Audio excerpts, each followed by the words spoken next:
C'est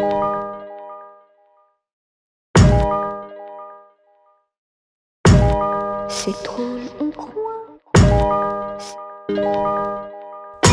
Bonjour à tous et bienvenue dans un tout nouvel épisode de Backstage Podcast. Je suis Grégory Prud'homont et comme à mon habitude, vous le savez, j'aime vous faire découvrir des nouveaux entrepreneurs.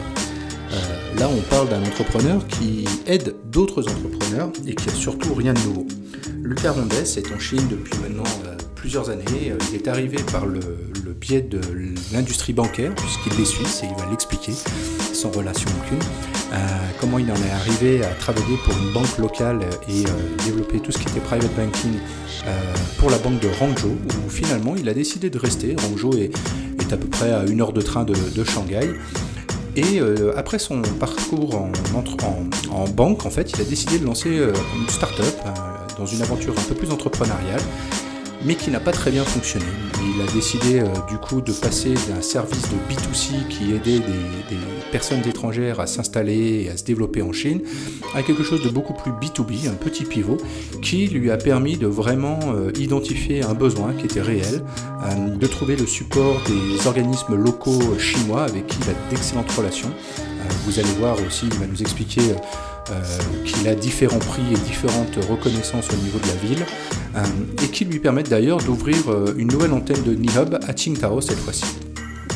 Avec Lucas, on parle bien sûr de son travail, de comment il accompagne les entrepreneurs au jour le jour, des problématiques que certains d'entre eux peuvent faire, comment il va chercher les sociétés aussi à l'étranger, en Europe, où il a des liens particuliers avec des gouvernements, mais aussi des universités ou d'autres incubateurs, accélérateurs, et nous explique son implication au jour le jour pour faire en sorte que les sociétés qui l'accompagnent réussissent. Finalement, on se rend compte avec Lucas que le travail de Nextstep et le travail de Nihub sont assez proches, lui basé à Hangzhou, moi basé à Shanghai, et notre passion de l'entrepreneuriat et de pouvoir vraiment donner la main à des entrepreneurs, à des start-upers et pour les aider à réussir en Chine, c'est finalement quelque chose qui nous anime tous les jours. J'étais très content de recevoir Lucas, vous allez voir, c'est une conversation qui m'a beaucoup passionné. J'espère que ce sera pareil pour vous. Si c'est le cas, comme d'habitude, n'hésitez pas à le dire. Vous allez trouver l'ensemble des éléments dans l'article qui illustre cet épisode. N'hésitez pas à le suivre, à lui dire sur LinkedIn que vous avez entendu son interview et parlez-en autour de vous. Comme d'habitude, je suis certain que c'est votre entourage qui va vous remercier.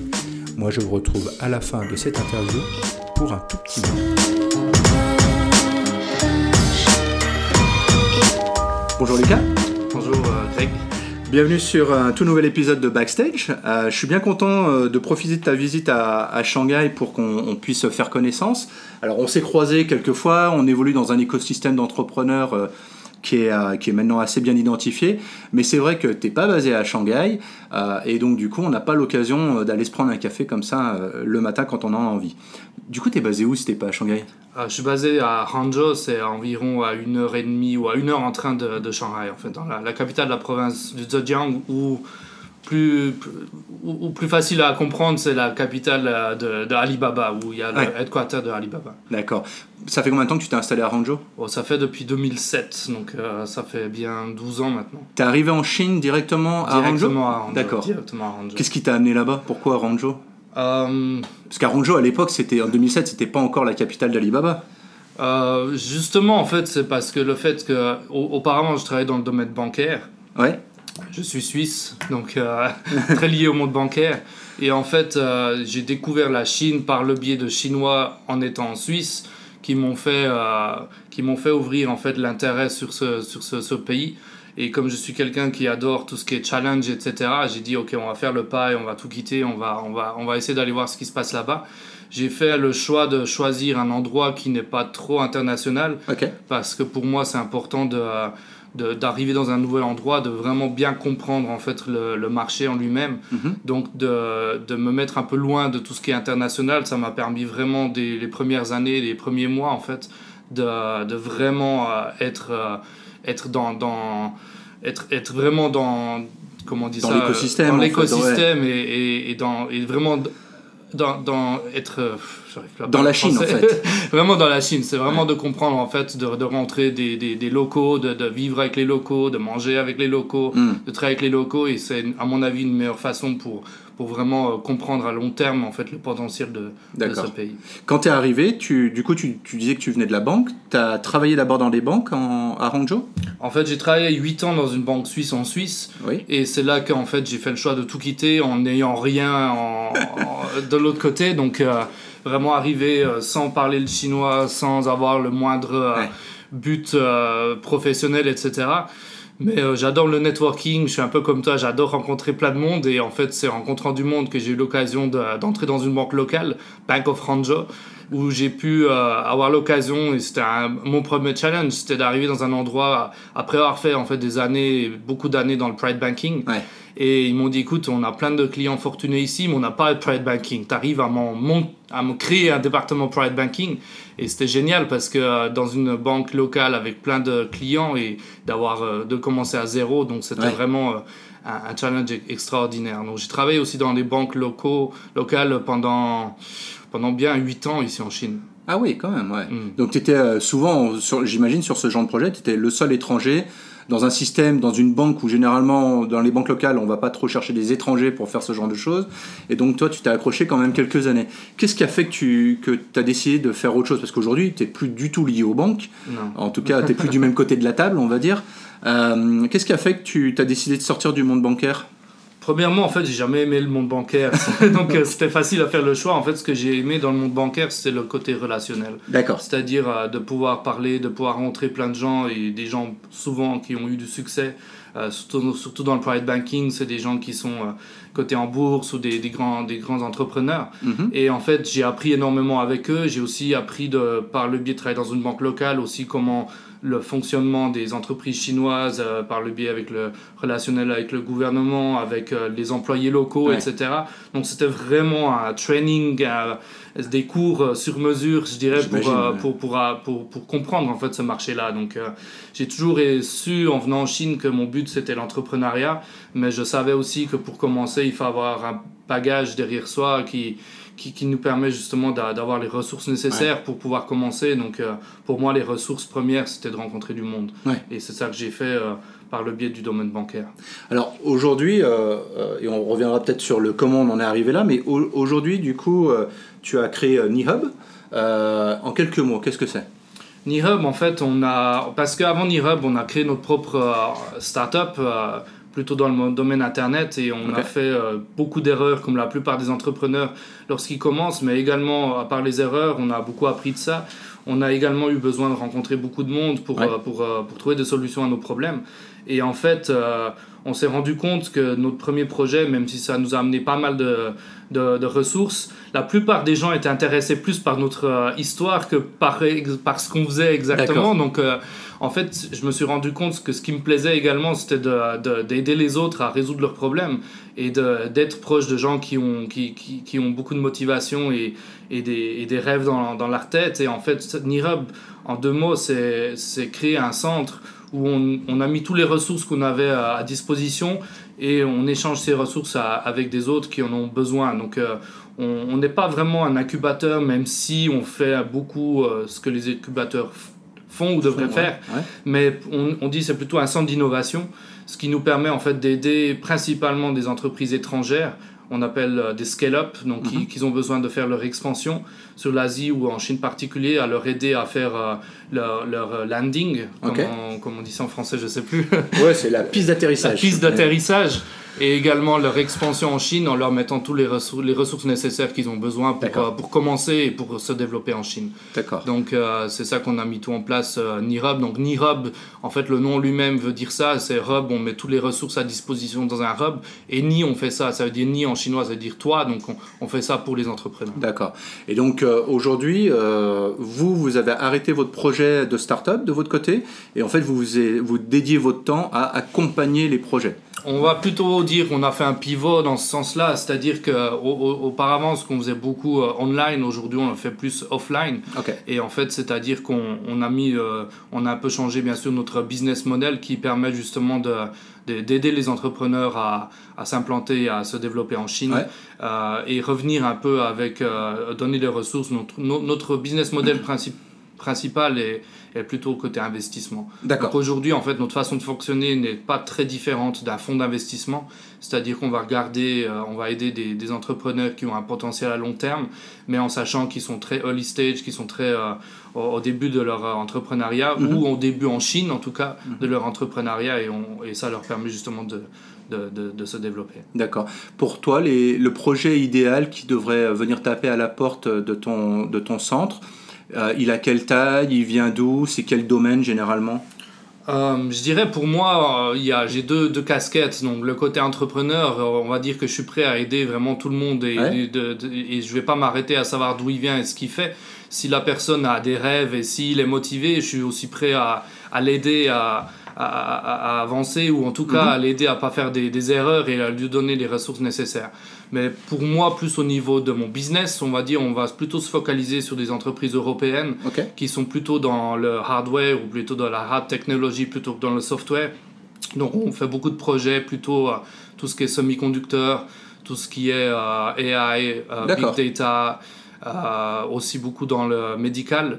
Pourquoi ? Parce que en fait, c'est plutôt du B2B qu'on amène ici en Chine, dans le sens que c'est aussi un besoin qu'on trouve sur le marché chinois, mais c'est également les ressources qu'on a en Europe par le biais d'universités ou de start-up où on a beaucoup de talents, on a beaucoup de gens qui ont fait beaucoup de recherches à ce niveau-là.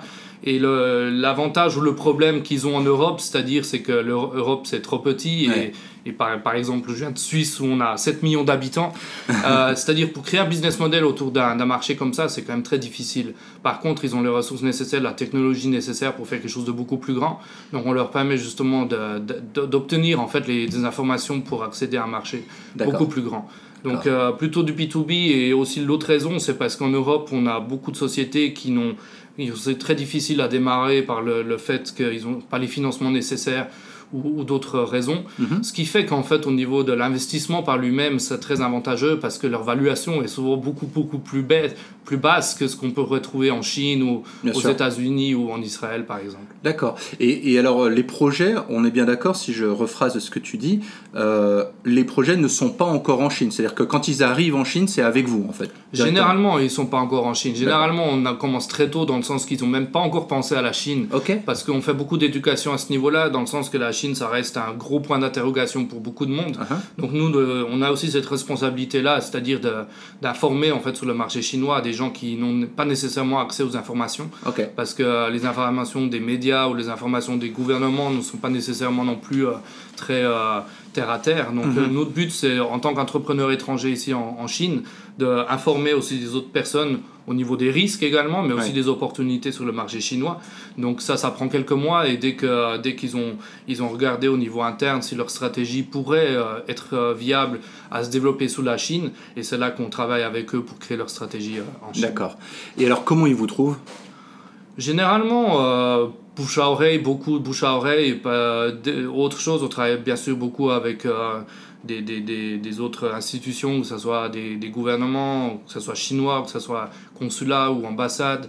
On travaille également beaucoup avec les universités en Europe, également beaucoup avec d'autres startups, incubateurs, accélérateurs aussi sur le marché européen.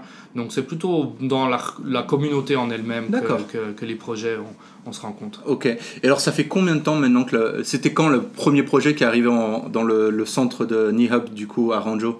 On a commencé, dès le premier mois qu'on a commencé NeHub, ça devait être en 2007, au mois de juin. Donc ça fait 1 an et demi, ou bientôt 2 ans maintenant, qu'on a eu les premiers projets qui sont arrivés. Au départ, on a travaillé avec pas mal de projets qui étaient déjà sur place, ce qui a facilité la rapidité. Les premiers projets qui ont commencé vraiment de zéro, on va dire, sont arrivés après 6 mois environ notre activité. On a travaillé beaucoup avec la Hollande, qui avait également énormément de bonnes startups de ce côté-là, et par contre justement peu d'accès aux informations sur le marché chinois. On a trouvé des très bonnes technologies qui ont permis justement de le ramener ici en Chine. D'accord. Et alors justement, dans l'accompagnement, quand tu parles de mettre à disposition vos ressources, en fait, alors je sais que vous faites beaucoup d'événements, de workshops, et donc c'est vraiment de la partie éducation, hein, c'est en gros, c'est comment faire du business en Chine. Je simplifie, mais parce que vous avez des verticales après et vous avez des sujets très précis sur les levées de fonds, la comptabilité, des parties plus opérationnelles. Donc, au-delà de l'éducation, quel type de service ou de support vous allez proposer aux startups ? En fait, on fait tout, on va dire. En Chine, il y a le côté AI où on travaille les femmes de ménage qui font un peu tout à la maison. En fait, on a souvent l'impression qu'on fait tout pour eux. Pourquoi ? Parce qu'ils connaissent rien du marché chinois. Donc, on veut vraiment de l'opérationnel. On est très opérationnel dans le sens qu'on leur aide à créer leur société, on leur aide à trouver à manager tout ce qui est comptabilité, taxes, etc. Donc c'est vraiment le pur côté opérationnel avec aussi tout ce qui est en cours, les visas et les permis de travail. On a une autre verticale qui est plus axée sur le financement, donc on travaille beaucoup là-dessus, c'est notre plus gros business model, c'est-à-dire leur aider à lever des fonds, mais également aujourd'hui on est en train de créer notre propre fonds d'investissement qui nous permet aussi d'investir sur ces projets. On travaille aussi beaucoup avec des corporates, c'est-à-dire des grandes entreprises qui eux peut-être à l'interne ont envie d'innover mais n'ont pas nécessairement accès aux ressources pour innover, donc on leur aide justement à mettre en contact avec des startups, ce qui permet en fait vraiment une bonne synergie en fait entre les grandes sociétés et les petites startups qui permet justement de développer des bonnes technologies mais qui ont également directement un marché derrière. On fait aussi beaucoup de l'éducation, donc l'éducation comme tu l'as mentionné, c'est au niveau des cours, au niveau des communities, on fait des événements, mais on fait beaucoup de délégations, donc des délégations externes qui viendraient en Chine pour s'informer sur l'écosystème, mais également on fait l'inverse, c'est-à-dire on prend beaucoup d'investisseurs chinois et on leur fait aller en Europe pour voir justement l'écosystème et regarder des sociétés. D'accord. Donc vraiment de tout, vous faites de l'écosystème, on va dire, quoi. En fait, ce qui est très intéressant, c'est que ton business model à Shanghai, on le retrouve en fait. On a des acteurs qui fournissent à peu près ce genre de choses. La différence, clairement, c'est que toi, tu es à Hangzhou. Donc, en fait, déjà, ta concurrence, elle est un peu différente. Et en tout cas, tu es étranger, ce qui aussi apporte quelque chose de complètement différent. Et en Hangzhou, pour les gens qui nous écoutent, il y a combien d'habitants à Hangzhou ? Parce qu'il y a plein de gens qui ne savent pas le mettre sur une carte. Mais... Hangzhou, ça vient de passer les 10 millions d'habitants. Voilà, donc c'est un petit village. Donc 10 millions d'habitants, comme tu disais, c'est la capitale d'Alibaba aujourd'hui. Il y a beaucoup de choses qui se passent en termes de technologie, d'innovation. C'est devenu un hub assez important, ça c'est clair. Et toi, tu es un petit peu tout seul, en fait. En tout cas, c'est l'impression qu'on a, nous pauvres Shanghaïens, de dire, bah, tiens, en fait, à Hangzhou, il y a Nihub, quoi, et vous avez un petit écosystème qui est assez bien soudé, j'ai l'impression aussi. On a eu l'occasion de rencontrer d'autres invités, en fait, qui travaillent aussi à Hangzhou, et on voit que, finalement, c'est un petit village entre vous. Si on revient sur l'accompagnement avec le financement, justement, aujourd'hui, vous avez déjà réussi à financer plusieurs projets, et c'est des financements qui viennent de l'étranger ou des plutôt chinois grâce au réseau que tu avais développé avant ? Plusieurs points. Si je peux revenir sur le point que tu as mentionné tout à l'heure au niveau de la concurrence, en fait, pour nous, il n'y a absolument pas ce côté concurrence dans ce qu'on fait parce qu'on on fait un écosystème. Donc, pour l'écosystème, c'est important de travailler avec tout le monde.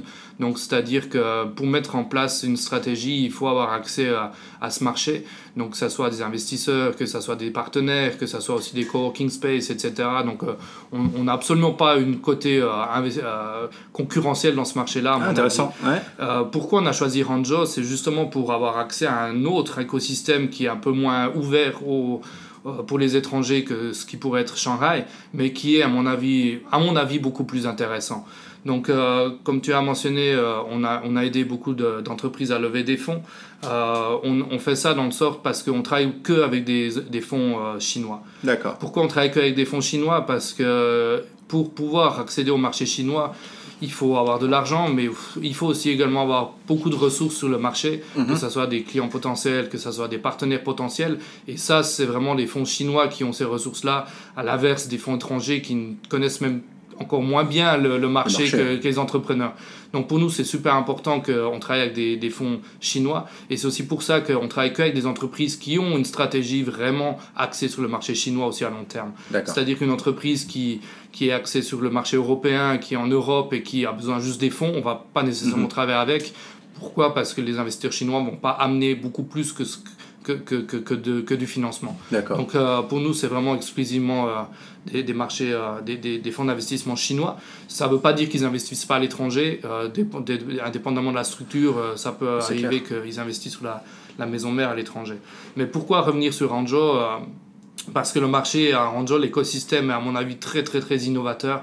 Et tous les acteurs en fait, de cet écosystème sont à 100%, à 200% pour aider dans l'entrepreneuriat. Donc pour moi, un écosystème, ça comprend beaucoup de choses. Ça comprend bien sûr les financements, ça comprend aussi trouver les employés potentiels. Il y a énormément de talents, il y a des très bonnes universités sur Hangzhou. Aussi beaucoup de tech parce que tous ceux qui ont travaillé à Alibaba aujourd'hui, ils sont prêts à travailler dans des autres startups. Ce qui fait que c'est très facile à monter des teams. Il y a aussi un autre avantage par rapport à Shanghai, c'est beaucoup moins cher. Ouais, c'est clair. Les locaux sont moins chers, les gens sont moins chers et c'est important pour des startups early stage de contrôler les coûts. Donc c'est aussi pour ça qu'on est là-bas.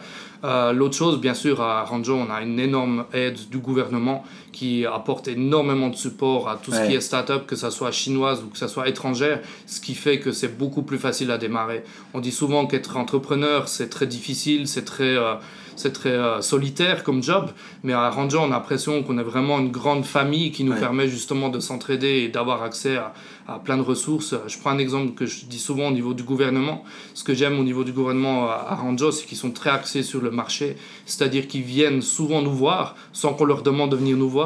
Et deuxièmement, la seule question qu'ils nous posent lorsqu'ils viennent nous voir, c'est comment on peut vous aider. Et ça, c'est vraiment une façon de voir qu'ils sont très ouverts, ils se mettent vraiment dans une position de dire c'est les sociétés qui vont créer l'économie, donc on doit aider l'économie et c'est pour ça qu'on est dans un marché qui est, à mon avis, très intéressant. Parce que j'ai vu, justement, tu as eu une sorte de reconnaissance ou un prix avec la ville de Hangzhou, ou citoyen d'honneur ou quelque chose comme ça, hein, c'est ça? J'en ai eu un peu pas mal parce que en fait... Je fais ça, pourquoi? Parce que c'est important pour moi justement d'avoir de plus en plus de ressources. Donc d'être proche du gouvernement, ça m'a permis d'avoir accès à plein de choses. Comme tu as mentionné, je suis citoyen d'honneur de la ville. J'ai également eu pas mal de prix de la ville, ce qui m'a permis aussi récemment d'avoir accès à la Green Card. Carte verte ici en Chine. C'était très facile, juste pour avoir obtenu ce prix, ça m'a donné direct accès à la Green Card. Génial. Et ce qui m'intéresse encore plus et dont je suis le plus fier, on va dire, c'est que je suis aujourd'hui vice-président de l'association des entrepreneurs de Hangzhou, ce qui nous permet en fait d'avoir accès aussi à beaucoup d'entreprises locales. Et ça, c'est super important pour les startups avec qui on travaille parce qu'ils ont aussi besoin de travailler avec des partenaires locaux. Donc, ça nous permet justement dans notre comité d'avoir accès à des entreprises qui sont superbes. On a, je crois, une vingtaine d'unicornes dans notre association et ça nous permet justement d'avoir des accès très rapides à ces ressources. Excellent. Qu'est-ce qui a fait que dans toute cette histoire, là, on a l'impression que tout a l'air d'aller très bien. T'as quel âge aujourd'hui? 36 ans. 36 ans. Quand est-ce que dans toute cette histoire, tu t'es rendu compte que, tiens, là, il y a un changement là? Parce que tu disais, tu es passé par une période entrepreneuriale qui n'a pas très très bien fonctionné, tu disais, et il y a eu un moment où tu as dû dire, bon, en fait, on peut-être baisser les bras, tu vois ce que je veux dire? Et à quel moment tu t'es dit, là, on est en train de réussir à faire quelque chose de différent? Je dirais un entrepreneur ne baisse jamais les bras, donc pour moi en tant qu'entrepreneur, c'est clair que pour moi c'est toujours avancer, donc on apprend de nos erreurs et on essaie de trouver une meilleure façon d'avancer. Ce qui fait qui m'a fait... Je m'excuse, j'ai oublié la question. Non, en fait c'était qu'est-ce qui a fait que tu t'es rendu compte que tiens d'un coup tu étais sur quelque chose d'intéressant et que après derrière tu as eu toutes ces entrées auprès du gouvernement, tu as eu plein de choses. Il a dû se passer quelque chose. Je dirais, en fait, ça revient à ma première idée, c'est-à-dire pour faire quoi que ce soit, tu es obligé de rencontrer beaucoup de monde. Donc, pour moi, c'était important de rencontrer tous les acteurs, que ce soit des startups, que ce soit le gouvernement, etc. Et ça m'a ouvert beaucoup plus de portes parce que, en fait, ces gens-là, ils ont besoin de nous comme on a besoin d'eux, mais comme ils nous connaissent que nous, et ça nous a permis d'avoir beaucoup plus de rapidité justement à avancer. Pourquoi je fais ça? C'est pas pour être que pour moi, mais c'est justement pour aussi échanger tous ces contacts avec des entreprises qu'on aide, et ça permet pour eux d'aller avancer beaucoup plus rapidement que ce que j'ai dû faire moi-même. J'ai pris 10 ans pour avoir tous ces contacts, et aujourd'hui, en 2 jours, je peux les mettre à disposition des entreprises qu'on aide. Donc c'est vraiment pour faire de l'accélération. Bien sûr. Aujourd'hui, dans tous les projets que tu as accompagnés, qu'est-ce qui est peut-être l'erreur que tu vois que beaucoup d'entrepreneurs font, ou les préjugés qu'ils pourraient avoir, les stéréotypes qu'ils pourraient avoir par rapport au marché chinois, et tu te rends compte qu'avec sur 10 projets, allez, on va dire que les 2/3, les 3/4, c'est toujours à peu près la même erreur? On va dire, là, il y a deux choses. Il y a les erreurs que tous les entrepreneurs font, c'est-à-dire surtout dès qu'ils lèvent les fonds, après ils montent leur team, il y a trop de personnes, etc. Ils ne contrôlent pas les coûts, ils font plein d'erreurs à ce niveau-là. Mais je dirais, ça on met de côté, parce que c'est un peu partout le même problème.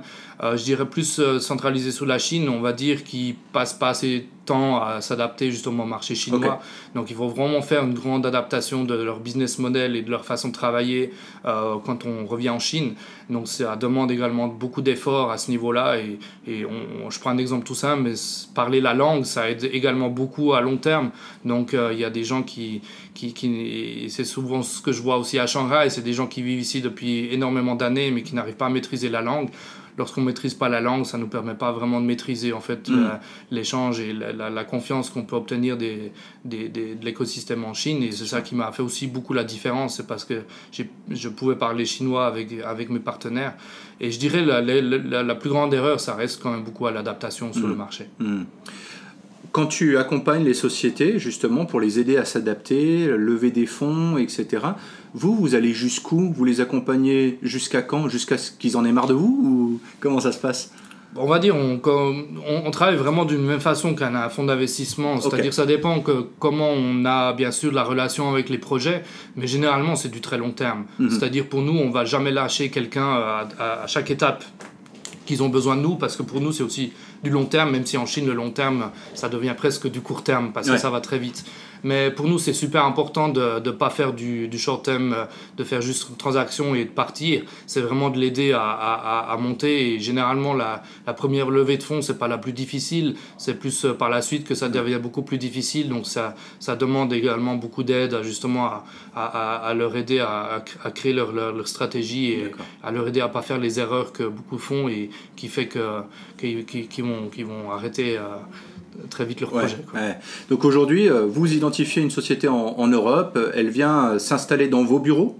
Pas nécessairement, c'est-à-dire on va vraiment jouer avec l'écosystème. Donc pour nous, on a créé nos propres coworking space, c'est plus pour une question de facilité au niveau opérationnel. Ça nous permet d'avoir les adresses pour ouvrir les sociétés, etc., de créer cette communauté. Mais il y a beaucoup d'entreprises qu'on également, on en propre bureau, ou qu'on amène dans d'autres bureaux également, ou dans d'autres villes également, parce que il faut vraiment jouer avec cet écosystème qui fait que chaque ville ont leur propre spécificité. Donc il faut trouver les talents sur place et le bon écosystème qui permet à ces entreprises de se développer. Donc pour nous, on n'est vraiment pas fixé sur Hangzhou, on fait vraiment du côté national. C'est d'ailleurs aussi pour la raison laquelle on est aujourd'hui en train d'ouvrir un deuxième hub à Qingdao. Ah oui, j'ai vu ça. À Qingdao, vraiment un endroit où personne ne penserait, à mon avis, y aller pour l'entrepreneuriat.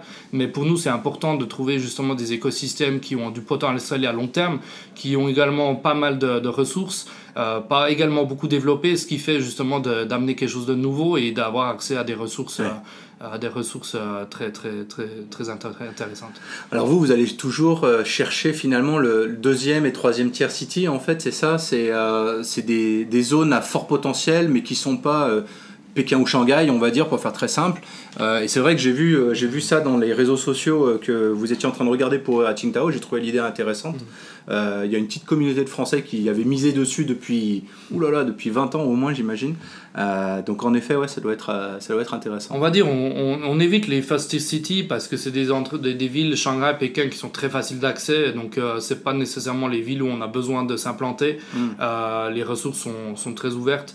Par contre, dans les second tier city, il y a énormément de potentiel. Pourquoi? Parce que le gouvernement également, ils ont pas mal de pression de ranking pour être les meilleurs, pour devenir First City, etc. Ce qui fait qu'ils créent d'énormes subsides et d'aide à l'entrepreneuriat qui fait que des entreprises qui sont early stage, ça leur permet justement d'avoir accès à beaucoup plus de ressources dès le départ. Donc c'est vraiment de jouer avec cet écosystème et pouvoir justement se développer. Ouais.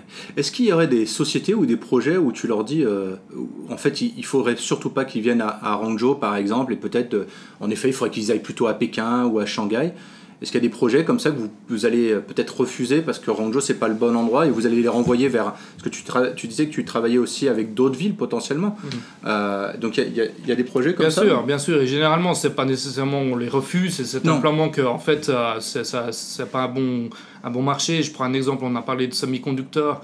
On a travaillé avec une entreprise qui crée en fait une machine pour faire l'impression des PCB, je sais plus comment on dit ça en français. Les plaques. Les plaques circuits imprimées. C'est ça. Et ce qui fait qu'en fait c'est plus de manufacture qui en fait n'est pas du tout bon pour Hangzhou parce qu'ils sont plutôt fixés sur tout ce qui est recherche et développement. Et là on les a aidés à se développer, à s'implanter sur le Jiangsu, sur Suzhou. Pourquoi? Parce que c'était un meilleur écosystème pour eux. Donc pour nous c'est vraiment de leur trouver l'écosystème qu'ils ont besoin justement pour commencer à se développer. Donc on est vraiment on est du côté de l'entrepreneur et non du côté de la ville. On ne travaille pas pour le gouvernement. Non. Si on revient plus à toi en tant qu'entrepreneur, à cette partie-là, tu disais que tu as travaillé dans le corporate, après tu as lancé ton projet. Qu'est-ce qu'il y a, selon toi, quelles sont les plus grosses erreurs que tu as pu faire dans ce projet qui n'a pas réussi et que finalement aujourd'hui, grâce à NeHub, c'est exactement les solutions que vous apportez aux boîtes que vous accompagnez. Donc c'était quoi ces erreurs-là que tu as fait? On a fait les erreurs qu'aujourd'hui je dis aux autres qu'il ne faut pas les faire. C'est-à-dire les entrepreneuriats, on fait souvent les mêmes erreurs. Même si je le savais qu'il ne fallait pas les faire, je les ai quand même fait. C'est ça le pire. C'est-à-dire dès qu'on a levé des fonds, on a bien sûr développé le team. J'ai développé le team, ça nous a fait beaucoup d'augmenter des coûts. C'était pas le gros problème. Le plus gros problème en fait, c'est que j'ai développé mon team trop rapidement. Et en fait, j'ai fait la grosse erreur de pas créer des postes par rapport aux personnes que j'embauchais, mais c'était vraiment de trouver des personnes pour les mettre sur les postes. Ce qui fait que comme on était une start-up à ce moment-là, le problème qu'on a, c'est que personne ne nous connaît. Donc, quand on fait une demande, quand on fait une offre d'emploi, on a peut-être 100 personnes qui postulent, il y en a peut-être que 3 qui viennent à l'interview. Et à la fin, il y en a 2 qu'on dit ils ne sont pas bons du tout, et il y en a une qu'on dit ça a l'air OK. Donc le problème, c'est qu'après, on a une 30 personnes qui sont tous OK et qui ne sont pas extraordinaires. Ce qui fait que c'est très dur après à gérer un team comme ça. Donc on a fait ce problème-là, c'était vraiment sous la pression de la rapidité qu'on a fait pas mal d'erreurs à ce niveau-là. À part ça, revenir plus sur ma propre erreur, c'est peut-être plus au niveau du business model on a commencé sans savoir vraiment où on allait et que c'était très dur de faire le pivot avec l'entreprise, avec le business model qu'on avait. Donc on a fait vraiment un gros pivot pour changer totalement le business model.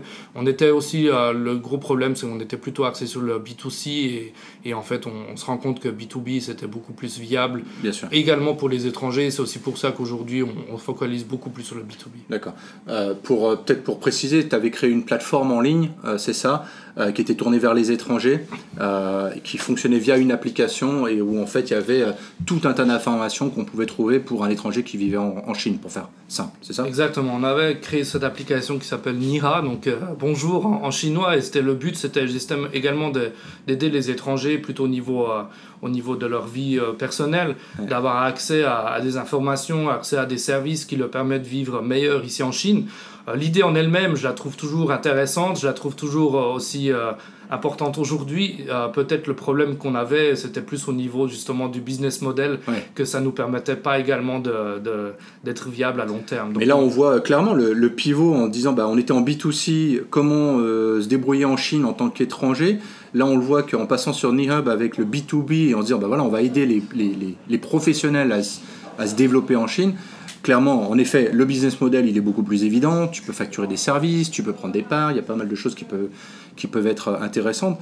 Et aussi, je pense que la pression en tant que professionnel de réussir en Chine, elle est beaucoup plus importante que si tu es un individu en disant on verra bien, on verra bien comment ça va se passer.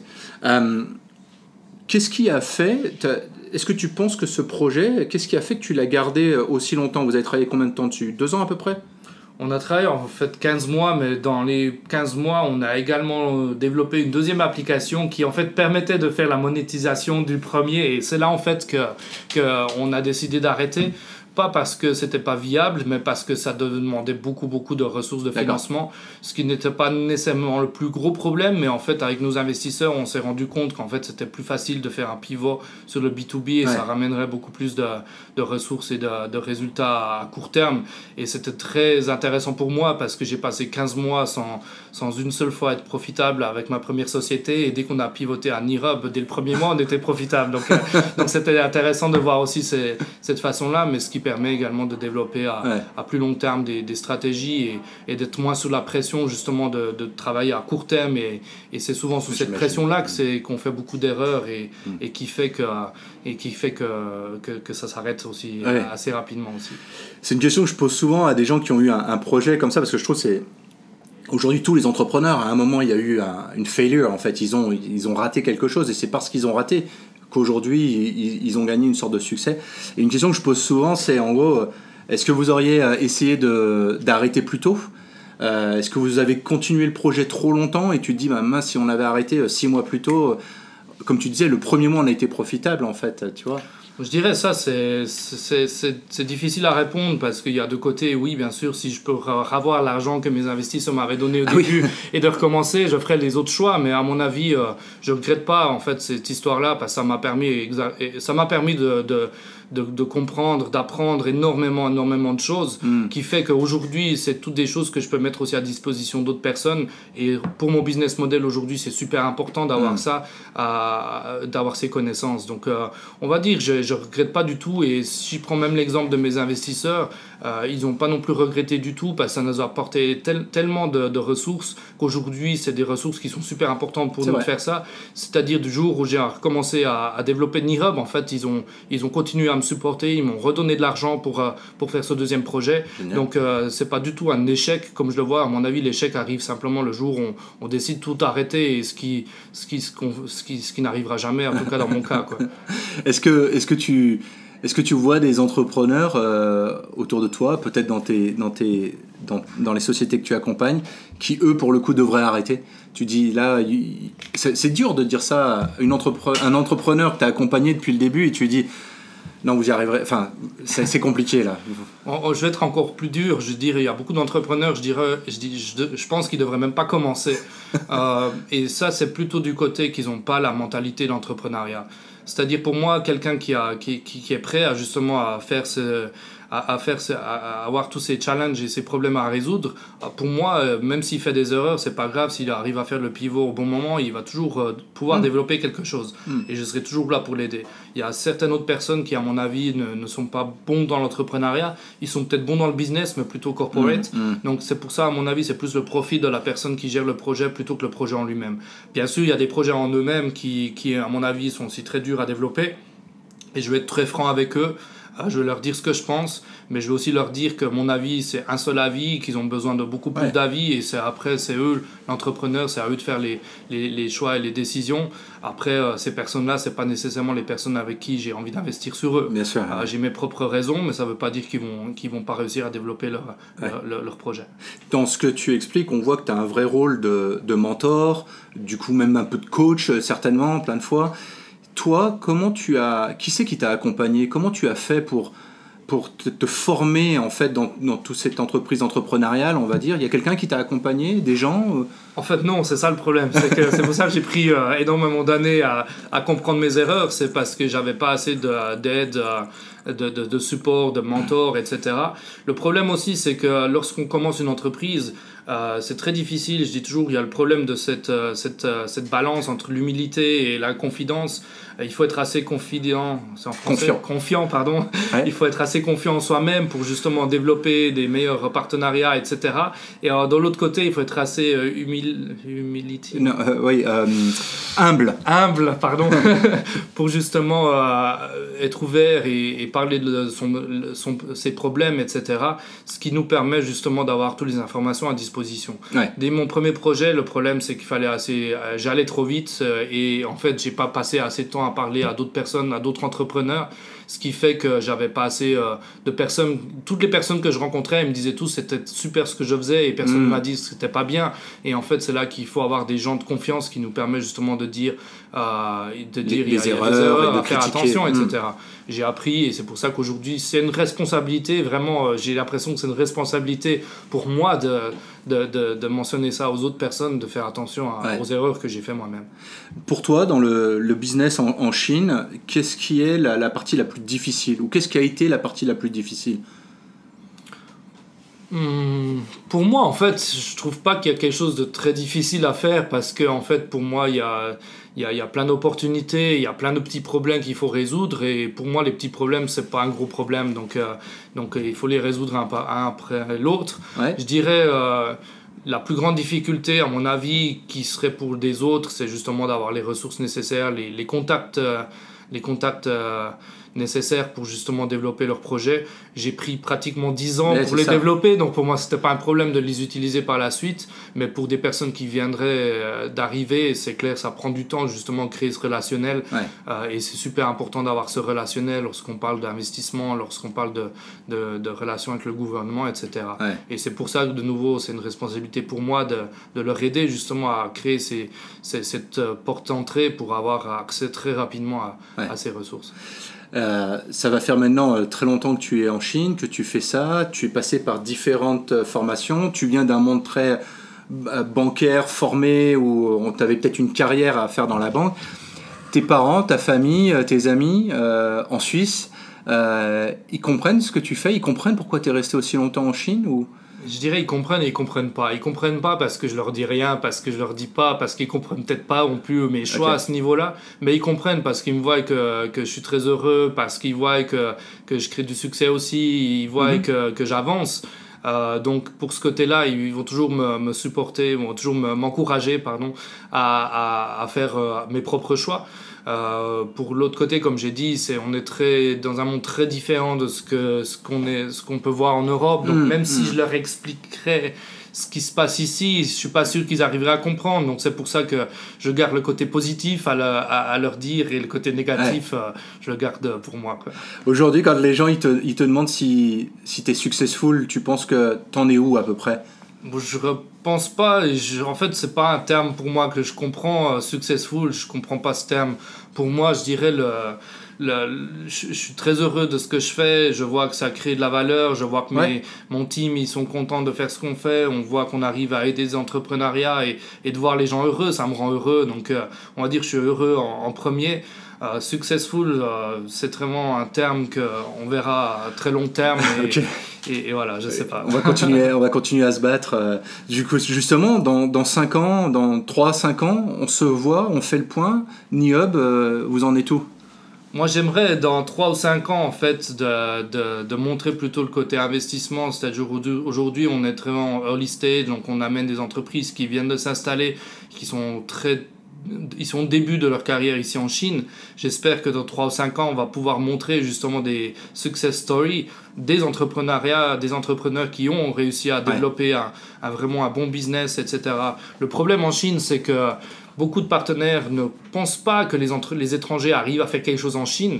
Pourquoi? Parce qu'il n'y a pas énormément de case studies de succès qui ont été faits, mais aujourd'hui, à mon avis, on est au début de cette nouvelle ère et on voit le gouvernement, etc. Ils sont très ouverts justement à faciliter les entrepreneurs étrangers à venir faire du business en Chine, ce qui fait qu'aujourd'hui, on est au début de cette période. Donc pour moi, dans 3 ou 5 ans, ce qui me plaira, c'est de montrer justement des entreprises qui ont commencé à zéro, des entrepreneurs étrangers qui ont réussi justement à se développer en Chine et qui ont créé de la valeur pour leur entreprise, mais aussi pour le marché chinois et aussi pour ce côté global.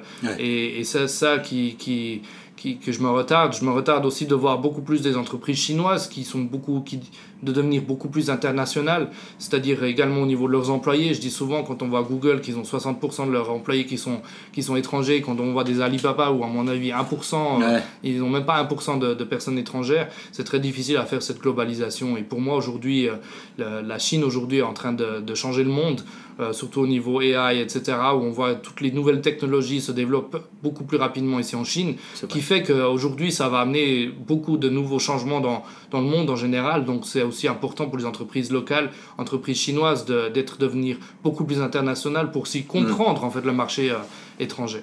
D'accord. Comment, là, les gens qui nous écoutent, on mettra dans l'article les éléments pour pouvoir suivre ce que tu fais, le lien vers ton profil LinkedIn aussi, qui je trouve est très intéressant parce que tu partages énormément de choses, d'être tenu au courant des événements, parce que tu organises aussi souvent des événements à Hangzhou, à Shanghai, et j'imagine du coup bientôt à Qingdao. Comment des gens qui pourraient être intéressés, de quelle aide toi tu as besoin au niveau de NeHub ou pour tes boîtes? Quel type de profil tu recherches aujourd'hui? Moi, je dirais, je recherche toujours des entrepreneurs qui ont justement envie de développer et qui sont ouverts à discuter du potentiel en Chine. Donc pour moi, c'est super important. Je ne vais pas passer non plus mon temps à passer 10 ans à dire à un entrepreneur étranger, il faut absolument venir en Chine. Il faut aussi que lui ait envie justement de se challenger de ses opportunités. Et je dirais, si il a cette motivation, il a aussi un projet intéressant, très facilement me contacter et je serais très content de regarder si je peux amener quelque chose ou si je peux le mettre en relation avec des personnes aussi de l'écosystème qui permet de leur aider. À part ça, je dirais pour nous, ce qui est important, c'est de rencontrer toujours plus de monde, de créer cette communauté. Comme j'ai dit, il n'y a pas de concurrence à ce niveau-là. Je suis toujours ouvert justement à aider à créer une communauté qui permet de s'entraider, parce que c'est super important de mettre toutes ces personnes-là en relation. On ne peut pas faire tout seul ici à NeHub. On ne peut pas tout faire pour aider toutes ces personnes-là. Ils ont besoin de clients potentiels, ils ont besoin de financement qu'on n'a peut-être pas nécessairement tous les contacts pour eux. Donc, super important de rencontrer du monde et de s'entraider. Donc, je dirais, en un mot, c'est discuter de tout et d'être ouvert à toutes les possibilités. Super. Merci beaucoup, Lucas. Je pense que c'était hyper intéressant de voir un peu ce que toi tu faisais et ce chantier que tu mènes avec tes partenaires. En tout cas, c'est honorable de pouvoir aider autant d'entrepreneurs. On va mettre toutes les informations, parce que je pense qu'il y a beaucoup de gens qui vont être intéressés justement d'en savoir un peu plus, voir comment tu peux les aider. Donc on va mettre toutes les informations dans l'article qui va aller avec cet épisode. Et puis je peux te souhaiter de bien continuer, un bon succès pour la suite. Merci. Et puis bon retour à Hangzhou alors. Merci beaucoup et même chose pour toi. Merci. Voilà, j'espère que cet entretien vous a plu. Si c'est le cas, n'hésitez pas à nous le dire, laissez-nous des likes et des commentaires. Bien sûr, parlez-en à l'invité, allez le voir sur LinkedIn, essayez de mieux comprendre ce qu'ils font. Et vous allez voir qu'il y a plein de choses à apprendre. Les personnes que j'interviewe se retrouvent aussi sur Facebook, dans la page de Backstage by Nextstep. Vous allez pouvoir trouver ça très facilement dans les liens qui illustrent cet épisode. Et puis il y a beaucoup de choses qui ont été lancées, comme vous le savez, Foodtech Confidential. On est en train de travailler sur une série d'épisodes de Backstage, mais cette fois-ci avec des anglophones, avec des entrepreneurs anglophones basés en Asie. Vous serez tenus informés de tout ça dans les prochaines semaines. En attendant, je vous donne rendez-vous très certainement la semaine prochaine pour un tout nouvel épisode.